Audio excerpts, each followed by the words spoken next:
بسم اللہ الرحمن الرحیم الحمد للہ رب العالمین والصلاة والسلام علی رسولہ الامین۔ درس سیرت النبی صلی اللہ علیہ وسلم کا آغاز ہے اور اس کا پہلا سبق یہ ہے کہ عرب وجہ تسمیہ عرب کی وجہ تسمیہ کے مختلف رائے ہیں۔ اہل لغت کہتے ہیں کہ عرب اور اعراب کے معنی فصاحت اور زبان آوری کے ہے، اور چونکہ اہل عرب اپنی زبان آوری کے سامنے تمام دنیا کو ہیچ سمجھتے تھے، اس لیے انہوں نے اپنے آپ کو عرب اور دنیا کی اور تمام قوموں کو عجم زولیدہ بیان کہہ کر پکارا۔ بعض کی رائے ہے کہ عرب اصل میں عربہ تھا۔ عربہ کے معنی ساری زبانوں میں دست اور صحرا کے ہے، اور چونکہ عرب کا بڑا حصہ دست صحرا ہے، اس لیے تمام ملک کو عرب کہنے لگے۔ جغرافیہ عرب کے حدود اربع یہ ہیں: مغرب بحیرہ کلزم، مشرق خلیج فارس اور بحر عمان، جنوب بحر ہند۔ شمال کی حدود بہت مختلف ہے، بعض مملکت حلب اور فرات تک اس کی حدود کو وسعت دیتے ہیں۔ سینا کا جزیرہ جس کا نام التیہ ہے، اکثر مصنفین عرب اور یورپ اس کو مصر میں شمار کرتے ہیں، لیکن جیولوجی کی روح سے وہ عرب سے متعلق ہے۔ عرب کی پیمائش باقاعدہ اب تک نہیں ہوئی، تاہم اس قدر یقینی ہے کہ وہ جرمن اور فرانس سے چوگنا زیادہ وسیع ہے۔ لمبائی تقریباً 1500 عرض 600 میل اور مجموعی رقبہ 12 لاکھ مربع میل ہے۔ ملک کا بڑا حصہ ریگستان ہے، پہاڑوں کا جال تمام ملک میں پھیلا ہوا ہے۔ سب سے بڑا طویل سلسلہ پہاڑ جبل السرا ہے، جو جنوب میں یمن سے شروع ہو کر شمال میں شام تک چلا گیا ہے۔ اس کی سب سے اونچی چوٹی 8000 فٹ بلند ہے۔ بعض حصے زرخیز اور شاداب بھی ہے۔ چاندی اور سونے کی کانیں کثرت سے ہیں۔ علامہ حمدانی نے جزیرۃ العرب میں ایک کان کی نشاندہی کی ہے۔ قریش جو تجارت کیا کرتے تھے، مورخین نے لکھا ہے کہ زیادہ تر ان کا مال تجارت چاندی ہوتی تھی۔ برٹن حساب نے مدین کی طلائی معاون پر خاص ایک کتاب لکھی ہے۔ قدیم تاریخ کے ماخذ اسلام سے قبل عرب کی تاریخ کے ماخذ حسب ذیل ہے۔ نمبر 1، زمانۂ جاہلیت کی بعض تصنیفات جو سلاطین ہیرا کے کتب خانے میں محفوظ تھی اور جو ابن حشام کو ہاتھ آئی تھی، اور جن کا ذکر علامہ موصوف نے کتاب التیجان میں کیا ہے۔ نمبر 2، زبانی روایتیں جو قدیم سے چلی آئی تھی۔ عرب کا حافظہ نہایت قوی تھا، یہاں تک کہ آج اشعار جاہلیت کا جو وسیع ذخیرہ موجود ہے، اسلام کے زمانے تک زبانی ہی روایت ہوتا چلا آتا تھا۔ اس بنا پر کہ عرب کی قدیم تاریخ کا کافی سرمایہ محفوظ تھا، عرب کی جو قومیں معدوم ہو چکی، مثلاً تس، جدیس، عاد، سمود، ان کے متعلق بھی اس قدر تاریخی روایتیں محفوظ تھی کہ ان کے ذریعے سے مورخین اسلام عرب کی تاریخ قدیم پر معتمدہ تصنیفات مرتب کر سکے۔ مثلاً ہشام کلبی نے تسم جدیس، تابعہ یمن اور دیگر سلاطین عرب پر متعدد کتابیں لکھی ہیں، جن کا ذکر ابن الندیم نے فہرست صفحہ 96 میں کیا ہے۔ نمبر 3، اشعار جاہلیت جن میں سے اکثر سلاطین اور اقوام اور امارات عرب کا ذکر ہے۔ یہ اشعار سفتہ جزیرۃ العرب اور معجم البلدان میں کثرت سے موجود ہے۔ انہی قدیم ماخذوں سے علامہ حمدانی نے اپنی کتاب الکلیل مرتب کی ہے، جس کا 8واں باب خاص سلاطین حمیر کے آثارات قدیمہ اور حمیری کتبات پر مشتمل ہے۔ نمبر 4، یورپ کی قدیم تصنیفات، مثلاً مصنفین یونان نے تھیوفراسٹس جو حضرت عیسیٰ علیہ السلام سے 400 برس قبل تھا سے لے کر بطلیموس تک بہت سے قبائل عرب کے نام لکھے ہیں اور ان کی آبادیوں کے نام بھی بتائے ہیں۔ رومن مورخ پلینی نے بھی عرب کے متعلق لکھا ہے، گو نہایت مختصر۔ عرب کے قدیم ویران شدہ عمارتوں کے کتبات جو قدمائے اسلام نے اور دریافت کیے تھے، جو آج کل یورپ نے نہایت کثرت سے مہیا کیے ہیں۔ عرب کے اقوام و قبائل، مورخین عرب نے اقوام و قبائل عرب کو 3 حصوں پر منقسم کیا ہے۔ عرب بعیدہ یعنی عرب کے قدیم ترین قبائل جو اسلام سے بہت پہلے فنا ہو چکے تھے۔ عرب عاربہ بنو قحطان جو عرب بعیدہ کے بعد عرب کے اصلی باشندے تھے اور جن کا اصل مسکن ملک یمن تھا۔ عرب مستعربہ بنو اسماعیل یعنی حضرت اسماعیل علیہ السلام کی اولاد جو حجاز میں آباد تھی۔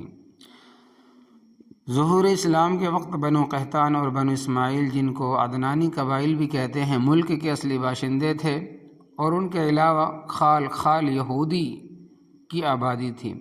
اس بنا پر در حقیقت ملک عرب اس وقت 3 مختلف عناصر سے مرکب تھا۔ ہر عنصر کا اقوام بے شمار قبائل و فروع سے تھا جو یمن سے شام تک ہر قطع زمین میں پھیلے ہوئے تھے۔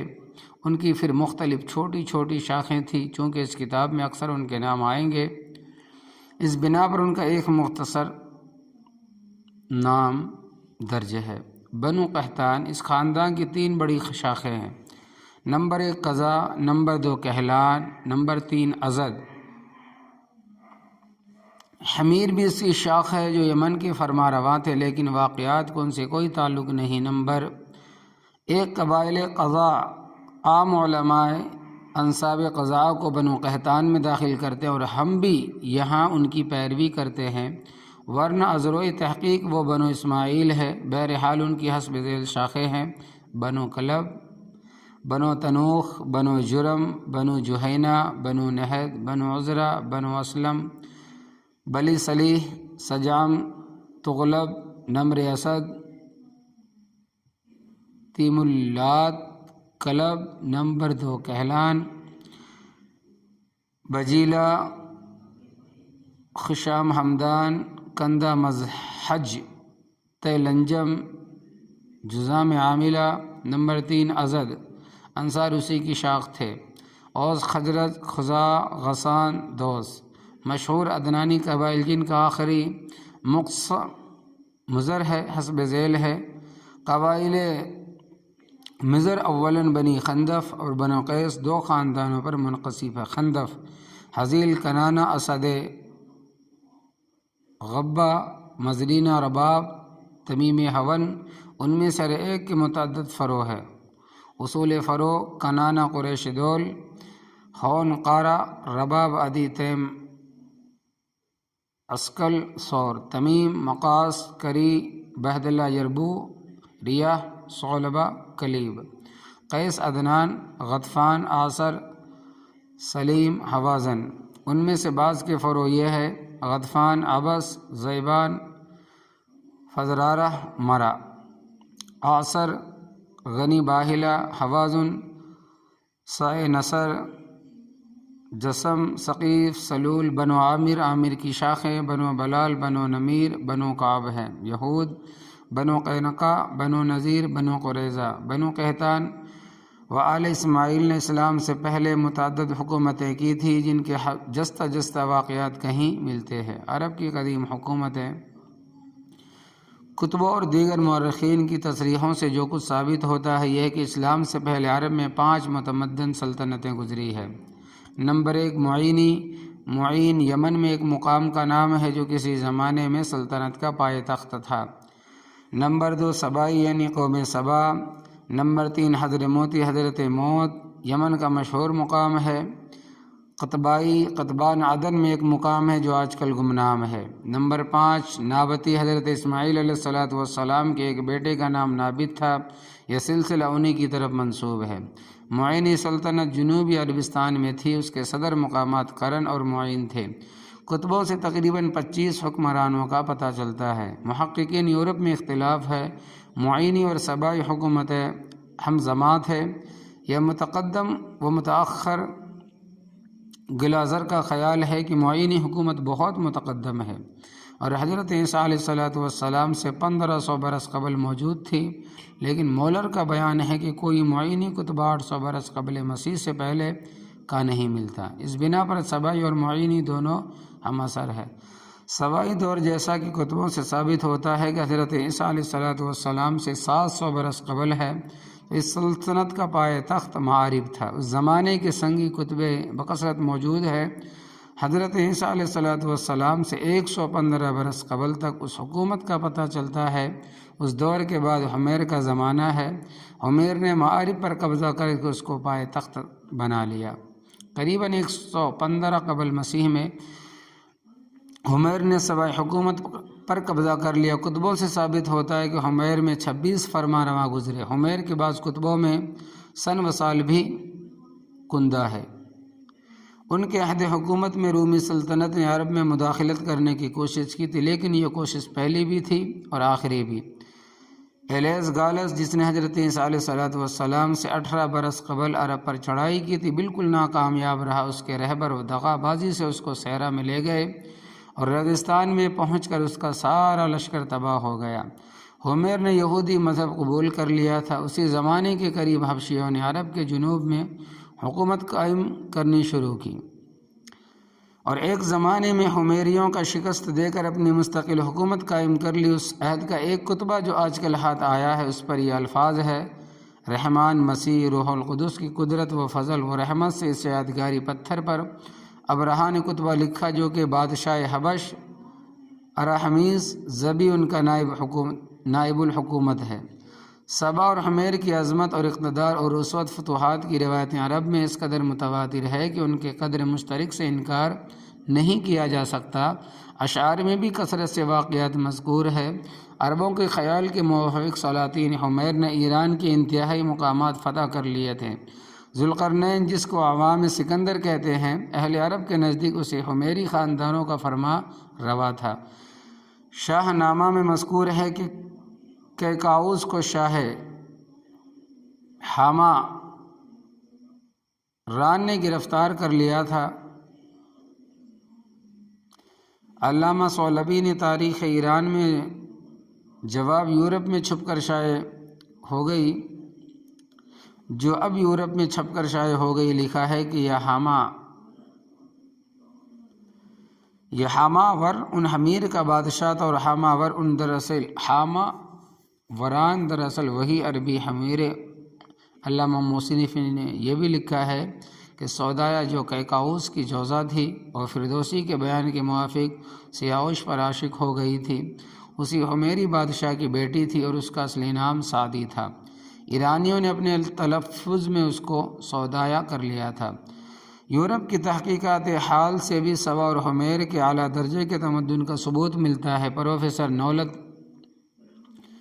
نولدکی، جرمنی کے مشہور مستشرق، لکھتا ہے کہ ولادت مسیح سے 1000 سال قبل جنوبی غربی عرب یعنی کہ یمن، جو حمیر اور سبا کا ملک تھا، جو اپنی بارش گرما کے باعث زراعت کے لیے نہایت موزوں تھا، تمدن کے اس رتبے تک پہنچ چکا تھا۔ اس کے کثیر التعداد کتبات اور شاندار عمارات کے آثار سے آج بھی ہمارے جذبات مدح و ستائش کو تحریک ہوتی ہے، اور اہل یونان و روم نے اس کو دولت مند عرب کا جو لقب دیا تھا وہ بے جانا تھا۔ تورات میں متعدد عبارتیں ہیں جو سبا کی عظمت و شوکت کی شہادت دیتی ہے۔ چنانچہ ملکہ سبا کا حضرت سلیمان علیہ السلام سے ملاقات کا قصہ خاص طرح پر قابل ذکر ہے۔ قوم سمود کی عمارات سے ڈاؤٹی اور یونگی کی محنتوں کے ہم کو شوروشناس کر دیا ہے۔ نیز قوم نابت نے جو سمود سے بہت ملتی جلتی ہے، اپنے تمدن کی ابتدائی تعلیم غالباً انہی سے حاصل کی ہے۔ کتابت کا فن جو سبائیوں نے بہت ابتدائی زمانے میں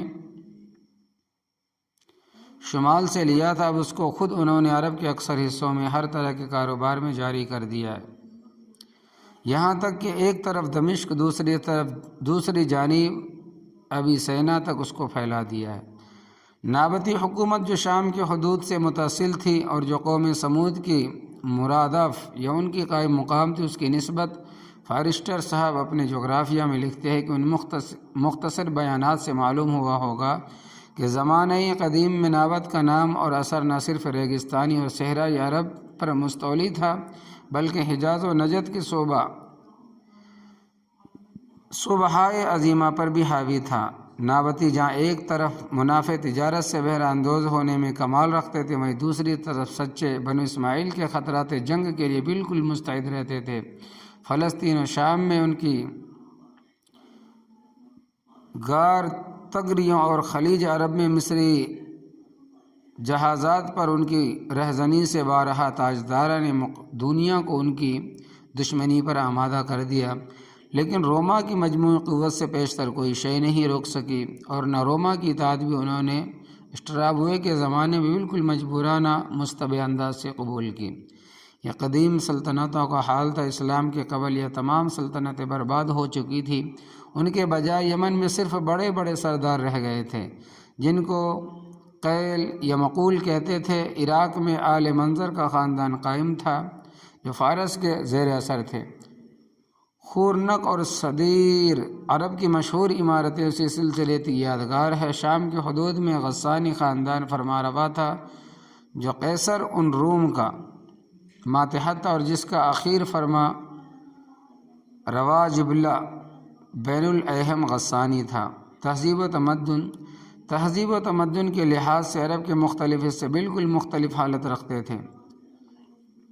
ماسیو لیبان فرانسیوی نے اصول عمران کی بنا پر یہ رائے ظاہر کی ہے کہ اسلام سے پہلے عرب کا تمدن کسی زمانے میں اوج کمال تک پہنچ چکا تھا، کیونکہ اصول ارتقاء روح سے کوئی قوم محض وحشت کی حالت سے دفعتاً اعلیٰ درجے کی تہذیب و تمدن تک نہیں پہنچ سکتی تھی۔ ایک قیاسی استدلال ہے۔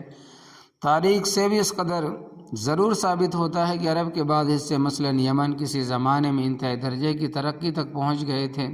یورپ کے محققین آثار قدیمہ جنہوں نے یمن کے آثار قدیمہ کی تحقیقات کی ہے اور پرانے کتبوں کو پڑھا ہے، وہ یمن کی قدیم تہذیب تمدن کا اعتراف کرتے ہیں۔ صنع اور قیلس کے ذکر میں یاقوت حموی نے موجم میں قدیم آثار عجیبہ کا تذکرہ کیا ہے، اور گوس میں بہت کچھ مبالغہ بھی ہے، تاہم اصلیت کا حصہ کچھ کم نہیں۔ اسی طرح عرب کے وہ مقامات جو ایران اور شام سے متصل تھے، مثلاً حیرہ جو آل نعمان کا پائے تخت تھا اور حوران جو خاندان غسان کا صدر مقام تھا، تہذیب و تمدن سے خالی نہ تھے۔ مورخین عرب کا دعویٰ ہے کہ یمن میں ایک زمانے میں اس حد تک ترقی کی تھی کہ وہاں کے سلاطین نے تمام ایران فتح کر لیا تھا۔ چنانچہ سمرقند کی وجہ تسمیہ یہ بتاتے ہیں کہ یمن کا ایک بادشاہ جس کا نام شمر تھا، اس نے سمرقند کو خودوا کر برباد کر دیا تھا۔ اس بنا پر اینان اس مقام کو شمرقند کہنے لگے، پھر معرب ہو کر سمرقند ہو گیا۔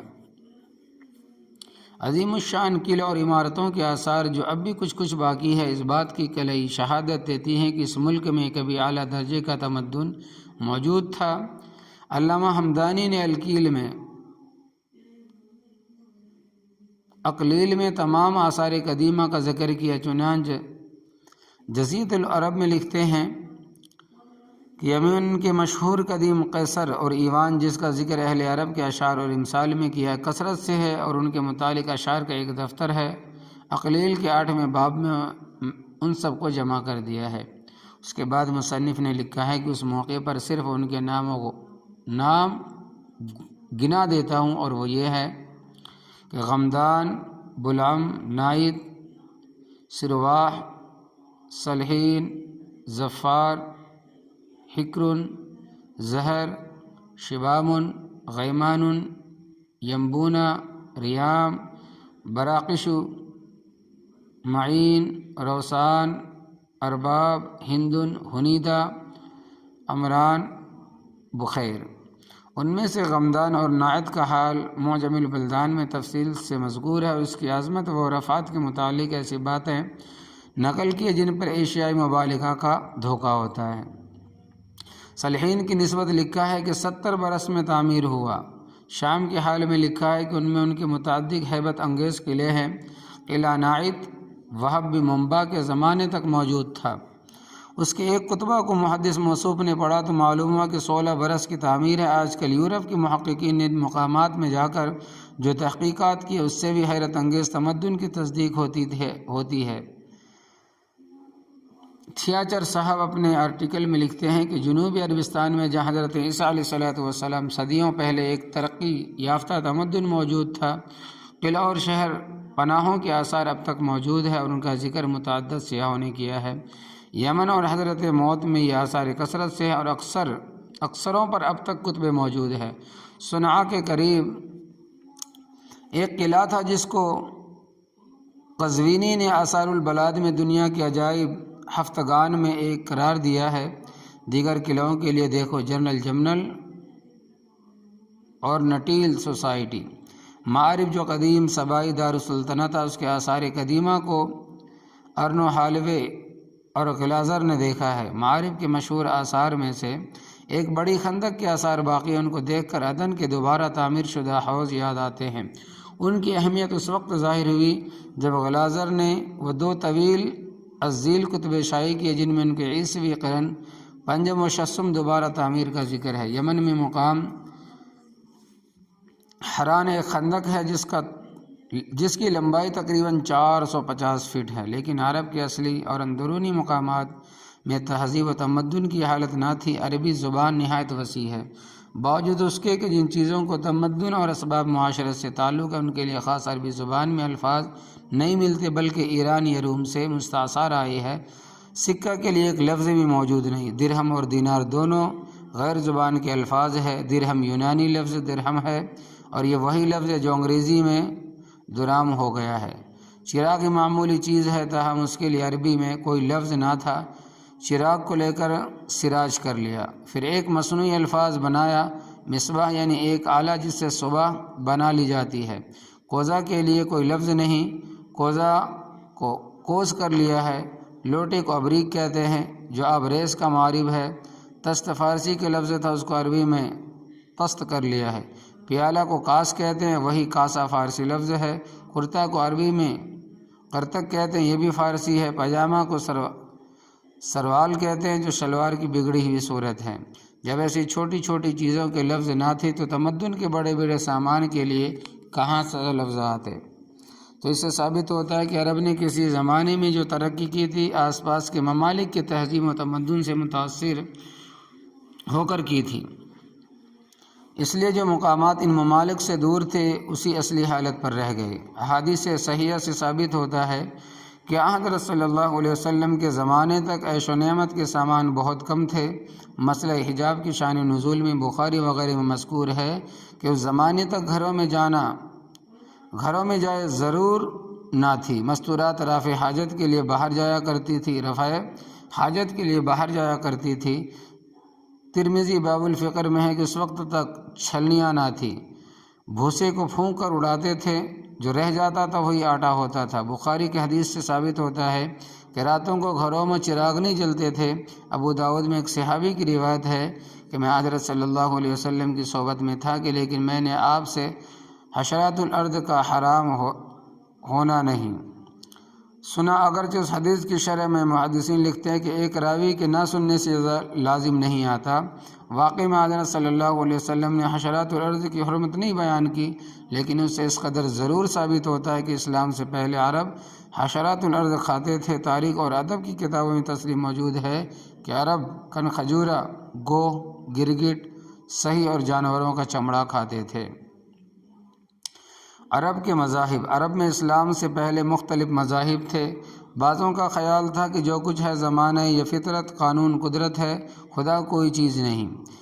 انہی لوگوں کی بنسبت قرآن مجید میں ہے کہ وَقَالُوا مَا هِيَ إِلَّا حَيَاتُنَا الدُّنْيَا نَمُوتُ وَنَحْيَا وَمَا يُهْلِكُنَا إِلَّا الدَّهْرُ سورۃ جاثیہ۔ اور یہ لوگ کہتے ہیں کہ جو کچھ ہے یہی ہماری دنیا کی زندگی ہے، ہم مرتے اور جیتے، ہم کو مارتا ہے تو زمانہ مارتا ہے۔ بعض خدا کے قائل تھے لیکن قیامت اور جزا و سزا کے منکر تھے۔ ان کے مقابلے میں قرآن مجید نے قیامت کے ثبوت اس طرح استدلال کیا ہے کہ قُلْ يُحْيِيهَا الَّذِي أَنشَأَهَا أَوَّلَ مَرَّةٍ سورہ یاسین۔ کہہ دو ہڈیوں کو وہی دوبارہ زندہ کرے گا جس نے پہلی دفعہ پیدا کیا تھا۔ بعض خدا اور جزا و سزا کے بھی قائل تھے لیکن نبوت کے منکر تھے۔ ان کا ذکر اس آیت میں ہے کہ وَقَالُوا مَا لِهَذَا الرَّسُولِ يَأْكُلُ الطَّعَامَ وَيَمْشِي فِي الْأَسْوَاقِ، اور کہتے ہیں کہ یہ کیسا رسول ہے، کھاتا ہے، پیتا ہے، بازار میں چلتا پھرتا ہے۔ قَالُوا أَبَعَثَ اللَّهُ بَشَرًا رَسُولًا، کہتے ہیں کہ خدا نے آدمی پیغمبر بنا کر بھیجا ہے۔ ان کا خیال تھا کہ اگر کوئی پیغمبر ہو سکتا ہے تو اس کو فرشتہ ہونا چاہیے جو حاجات انسانی سے منزہ ہو۔ لیکن عموماً لوگ بت پرست تھے، وہ بتوں کو خدا نہیں سمجھتے تھے بلکہ کہتے کہ خدا تک پہنچنے کے وسیلے ہیں۔ ما نعبدهم الا ليقربونا الى اللہ زلفا، ہم ان بتوں کو صرف اس لیے پوجتے ہیں کہ ہم کو خدا سے قریب کر دے۔ قبیلہ حمیر جو یمن میں رہتا تھا آفتاب پرست تھا، کنانا چاند کو پوجتے تھے۔ قبیلہ بنی تمیم وابران کی عبادت کرتا تھا۔ اس طرح قیس شعرا کی قبیلہ اسد عطارد کی اور لنحم و جزام مستری کی پرستش کرتے تھے۔ مشہور بت اور ان کے پوجنے والوں کے نام حسب ذیل ہے۔ بتوں کی تفصیل: نام بت مقام: قبیلہ جو اس بت کو پوجتا تھا: لات طائف ثقیف، عزا مکہ معظمہ قریش و کنانہ، منات مدینہ منورہ اوس خزرت اور غسان، ود دومت الجندل کلب، سوا حذیل، یغوث مدحج اور قبائل یمن، یعوق یمن ہمدان۔ سب سے بڑا بت حبل تھا جو کعبہ کی چھت پر منصوب تھا۔ قریش لڑائیوں میں اس کی جے پکارتے تھے۔ عرب میں بت پرستی کا بانی ایک شخص عمرو بن لوح تھا۔ اس کا اصلی نام ربیعہ بن حارثہ تھا۔ عرب کا مشہور قبیلہ خزا اسی کی نسل سے۔ عمرو سے پہلے جرہم قبیلے کے متولی تھے۔ جرہم کعبے کے متولی تھے۔ عمرو نے لڑ کر جرہم کو مکے سے نکال دیا اور خود حرم کا متولی ہو گیا۔ وہ ایک دفعہ شام کے کسی شہر میں گیا، وہاں کے لوگوں کو بت پوجتے دیکھا تو پوچھا کہ ان کو کیوں پوجتے ہو؟ انہوں نے کہا کہ یہ حاجت رواں ہے، لڑائیوں میں فتح دلاتے ہیں، قحط پڑتا ہے تو پانی برساتے ہیں۔ عمرو نے چند بت ان سے لے لیے اور لا کر کعبے کے آس پاس قائم کیے۔ کعبہ چونکہ عرب کا مرکز تھا، اس لیے تمام قبائل میں بت پرستی کا رواج ہو گیا۔ ان میں سب سے قدیم بت منات تھا۔ یہ سمندر کے کنارے قدید کے قریب نسب تھا۔ اوس اور خزرج یعنی مدینہ کے لوگ اسی پر قربانی چڑھاتے تھے، اور جب کعبہ کا حج کر کے آتے تھے تو حرام یہیں اتارتے تھے۔ حذیل اور خزاع بھی اس کی پرستش کرتے تھے۔ یاقوت حموی نے معجم البلدان ذکر مکہ میں لکھا ہے کہ عرب میں بت پرستی کی عام اشاعت کی وجہ یہ ہوئی کہ قبائل عرب جو تمام اطراف سے حج کو آتے تھے، واپس جاتے ہوئے حرم کے پتھروں کو اٹھا لیتے تھے اور ان کو اصنام کعبہ کی صورت پر تراش کر ان کی عبادت کرتے تھے۔ اللہ کا اعتقاد: عرب کے قریباً سب کے سب بت پرست تھے، لیکن اس کے ساتھ یہ اعتقاد ان کے دل سے کبھی نہیں گیا کہ اصلی خدا برتر اور چیز ہے اور وہی تمام عالم کا خالق ہے۔ اس خالق کو اکبر وہ اللہ کہتے تھے۔ قرآن مجید میں ہے کہ وَلَئِن سَأَلْتَهُم مَّنْ خَلَقَ السَّمَاوَاتِ وَالْأَرْضَ وَسَخَّرَ الشَّمْسَ وَالْقَمَرَ لَيَقُولُنَّ اللَّهُ فَأَنَّىٰ يُؤْفَكُونَ۔ سورۃ العنکبوت۔ اور اگر ان لوگوں کافروں سے پوچھو کہ آسمان اور زمین کو کس نے پیدا کیا، چاند اور سورج کو کس نے تابعدار بنا رکھا ہے، تو بول اٹھیں گے کہ اللہ تبارک و تعالیٰ۔ پھر کدھر بہکے جا رہے ہیں؟ پھر جب یہ کشتی میں سوار ہوتے ہیں تو خدا ہی کو خلوص کے ساتھ پکارتے ہیں، پھر جب خدا ان کو نجات دے کر خشکی کی طرف پہنچا دیتا ہے تو شرک کرنے لگتے ہیں۔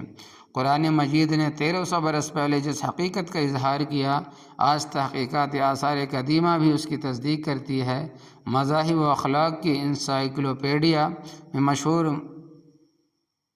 مستشرق نولد-یکی کا جو قول نقل کیا، اس کے اقتباسات حسب ذیل ہے: اللہ جو صفا کے کتبوں میں حلا لکھا ہوا ہے، نباتی اور دیگر قدیم باشندگان عرب شمالی کے نام کا ایک جز تھا، مثلا زید اللہ۔ نباتی کتبات میں اللہ کا نام بطور ایک علیحدہ معبود کے نہیں ملتا، لیکن صنعاء کے کتبات میں ملتا ہے۔ متاخرین مشرکین میں اللہ کا نام نہایت عام ہے۔ والحسن نے عرب قدیم کے بہت سی عمارتیں نقل کیا جن میں اللہ کا لفظ بطور ایک معبود اعظم کے مستعل ہوا ہے۔ نباتی کتبات میں ہم بار بار کسی دیوتا کا نام پاتے ہیں جس کے ساتھ اللہ کا لقب شامل ہے۔ اس سے ذوالحسن نے یہ نتیجہ نکالا ہے کہ اللہ کا لقب جو پہلے مختلف معبودوں کے لیے استعمال ہوتا تھا، رفتہ رفتہ زمانہ بعد میں صرف ایک عظیم ترین معبود کے لیے بطور علم کے مخصوص ہو گیا۔ نصرانیت اور یہودیت اور مجوسیت، اگرچہ زمانے اور مدت کا تعین مشکل ہے، لیکن یہ تینوں مذہب ایک مدت دراز سے عرب میں رائج ہو چکے تھے۔ علامہ ابن قیم نے معارف میں لکھا ہے کہ قبائل ربیہ و غسان نصرانی تھے، قضاء میں بھی اس مذاہب کا اثر پایا جاتا تھا۔ نصرانیت کو اس قدر ترقی ہو چکی تھی کہ خود مکہ معظمہ میں ایسے لوگ موجود تھے، مثلاً ورقہ بن نوفل جو عبرانی زبان میں انجیل کو پڑھ سکتے تھے۔ متعدد ایسے لوگ تھے جنہوں نے شام میں جا کر تعلیم پائی تھی۔ حمیر بنو کنانہ، بنو حرس بن کعب، کندہ یا قبائل یہودی تھے۔ مدینہ منورہ میں یہود نے پورا غلبہ پا لیا تھا، اور تورات کی تعلیم کے لیے متعدد جگہیں قائم تھی جن کو بیت المدارس کہتے تھے۔ حدیث کی کتابوں میں اسی نام سے ان کا ذکر آتا ہے۔ علاوہ خیبر کی تمام آبادی یہودی تھی۔ امراء القیس کا ہم عصر مشہور شاعر سمویل بن عادیہ، جس کی وفاداری آج تک عرب میں ضرب المثل ہے، یہودی تھا۔ اہل کتاب کی روایتیں مکہ معظمہ میں اس قدر رواج پا چکی تھی کہ حضرت صلی اللہ علیہ وسلم پر جب قرآن نازل ہوتا تھا تو اس میں بنی اسرائیل کے واقعات مذکور ہوتے تھے تو کفار بدگمانی کرتے تھے کہ کوئی یہودی یا عیسائی آپ کو سکھاتا ہے۔ خود قرآن مجید میں ہے کہ وَلَقَدْ نَعْلَمُ أَنَّهُمْ يَقُولُونَ إِنَّمَا يُعَلِّمُهُ بَشَرٌ، سورۃ النحل۔ اور ہم جانتے ہیں کہ وہ یہ کہتے ہیں کہ محمد کو کوئی آدمی سکھاتا ہے۔ قرآن مجید میں اس خیال کا ابطال بھی کر دیا ہے کہ جس کی تفصیل مناسب موقع پر آئے گی۔ قبیلہ تمیم مجوسی تھا۔ زرارہ تمیمی نے جو اس قبیلے کا رئیس تھا، اسی بنا پر اپنی بیٹی سے شادی کر لی تھی، گو اس پر اس کو ندامت ہوئی۔ اقرا بن حابس بھی مجوسی تھا۔ مذہب حنفی دین ابراہیمی کا الاصول توحید خالص تھی۔ زمانے کے اور جہالت کے یسوع سے یہ اصول اگرچہ شرک آلود ہو گیا تھا، یہاں تک کہ خود خانہ خدا میں بتوں کی پرستش ہوتی تھی، تاہم بالکل فنا نہیں ہو سکتا تھا۔ عرب میں کہیں کہیں اس کا دھندلا سا نشان نظر آتا تھا۔ جو لوگ صاحب بصیرت تھے ان کو یہ منظر نہایت نفرت انگیز معلوم ہوتا تھا کہ انسان عاقل جماد لا عاقل کے سامنے سر جھکائے۔ اس بنا پر برپستی کی برائی کا خیال بہتوں کے دل میں آیا، لیکن اس کا تاریخی زمانہ حضرت صلی اللہ علیہ وسلم کی بعثت سے کچھ ہی پہلے شروع ہوتا ہے۔ ابن اسحاق نے لکھا ہے کہ ایک دفعہ کسی بدھ کے سالانہ میلے میں ورقہ بن نوفل، عبداللہ ابن حجش، عثمان بن حویرث، زید بن عمرو بن نفیل شریک تھے۔ ان لوگوں کے دل میں دفعتاً یہ خیال آیا، کیا یہ بیہودہ پن ہے کہ ہم ایک پتھر کے سامنے سر جھکاتے ہیں جو نہ سنتا ہے نہ دیکھتا ہے، نہ کسی کا نقصان کر سکتا ہے نہ کسی کو فائدہ پہنچا سکتا ہے۔ یہ چاروں قریش کے خاندان سے تھے۔ ورقہ حضرت خدیجہ رضی اللہ تعالیٰ عنہ کے براد عمزاد تھے۔ زید حضرت عمر رضی اللہ تعالیٰ عنہ کے چچا تھے۔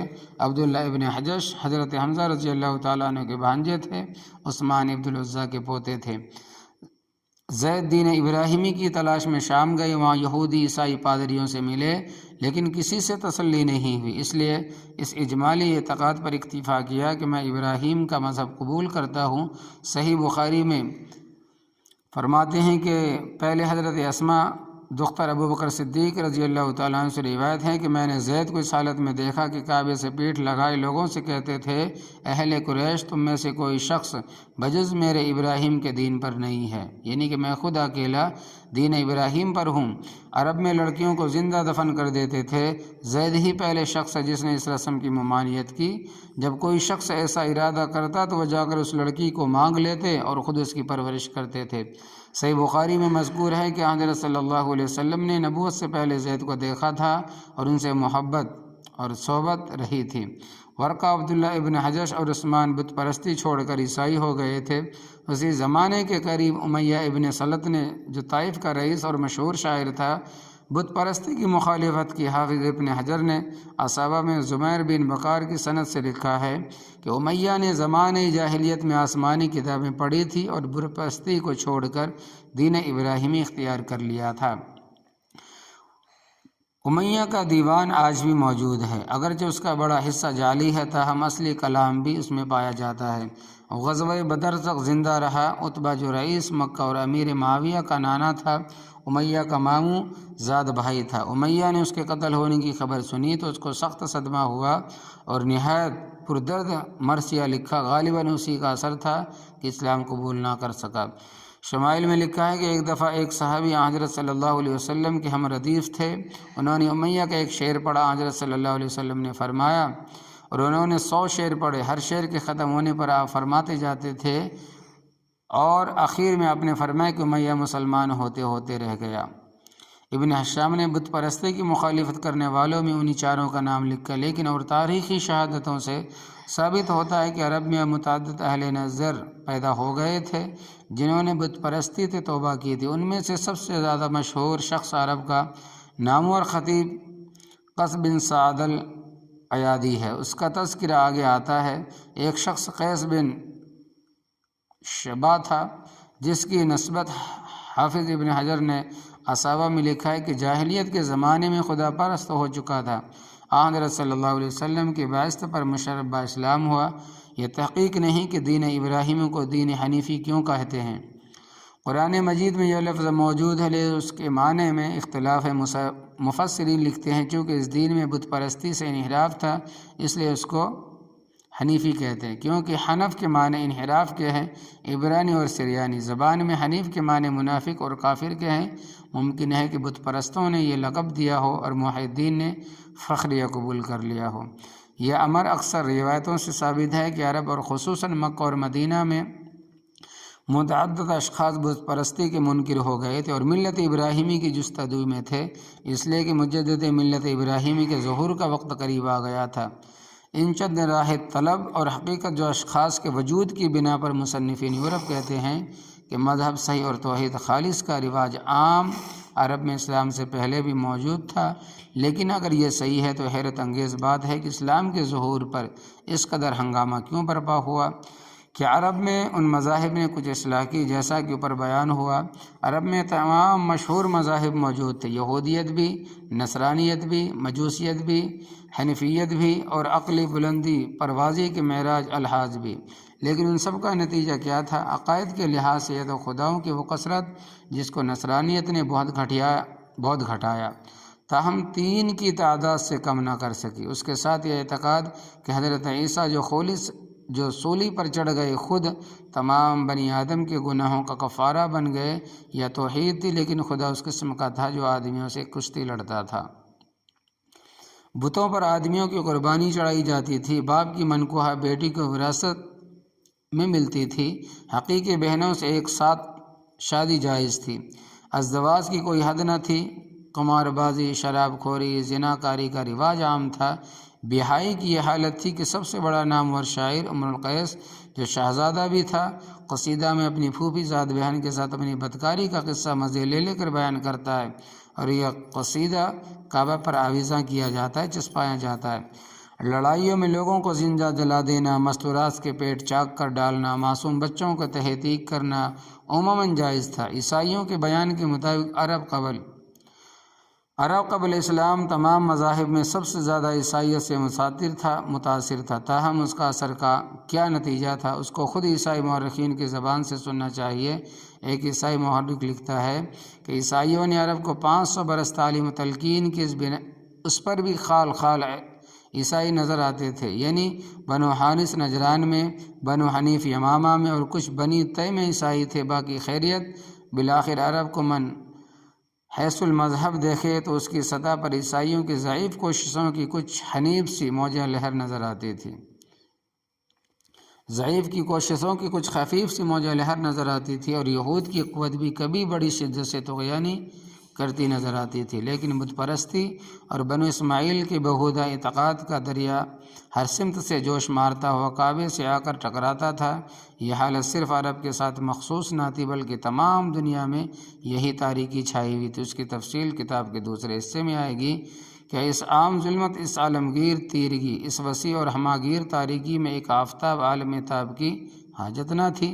ضرور حاجت تھی۔ پہلا حصہ ختم ہوا۔